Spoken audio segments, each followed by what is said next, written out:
को सजग करती कविताएं। संजय पंकज, हरिबल्लभ सिंह आरसी की काव्य कृति सिद्धांत की खोज का हुआ लोकार्पण। जमशेदपुर, झारखंड। वर्तमान अपसंस्कृति के दौर में आदर्श जीवन मूल्यों की स्थापना नितांत अनिवार्य है। अनर्गल महत्वाकांक्षाओं की चकाचौंध में व्यक्ति और समाज दिशाहीन हो रहा है। ऐसे में साहित्य की भूमिका बढ़ जाती है। वरिष्ठ कवि हरिबल्लभ सिंह आरसी की काव्य कृति सिद्धांत की खोज संस्कार, संस्कृति और संवेदना की रक्षा के लिए प्रेरित करती है।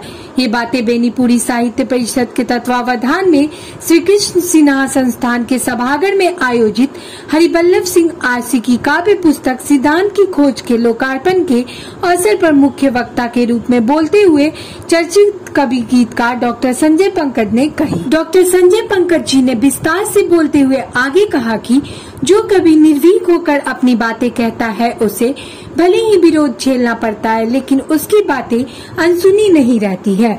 कविवर आरसी कबीराना अंदाज में दो टूक कहने के अभ्यासी हैं। रीतिहीन और भटकती हुई युवा पीढ़ी को ये कविताएं सजग करने में सक्षम है। आजादी का अर्थ लगता है कहीं खो गया है। सत्ता सुख भोगना ही राजनीति का लक्ष्य रह गया है। आरसी जी की रचनाएं भारतीय संस्कृति का गौरव अभियान है। देश के सर्वोपरि मानते हुए प्रकृति की रक्षा का दायित्व भी कवि माननीय करुणा के रूप में स्वीकारता है।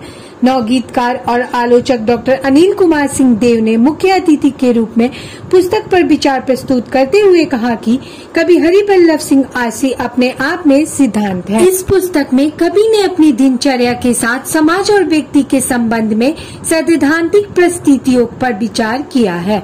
कभी कभी व्यक्ति सिद्धांतहीन होने के कारण अपने लक्ष्य की प्राप्ति की ओर जाता तो है, किंतु सिद्धांतहीन होने के कारण उसकी प्राप्ति नहीं कर पाता। यह पुस्तक समाज और युवा के लिए पथ प्रदर्शक है।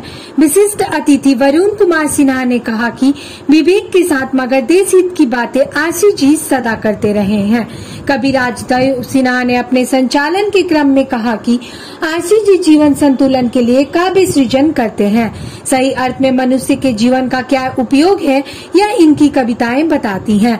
आभार प्रकट करते हुए हरिबल्लभ सिंह आरसी ने कहा कि मैं जो देखता हूँ वही लिखता हूँ।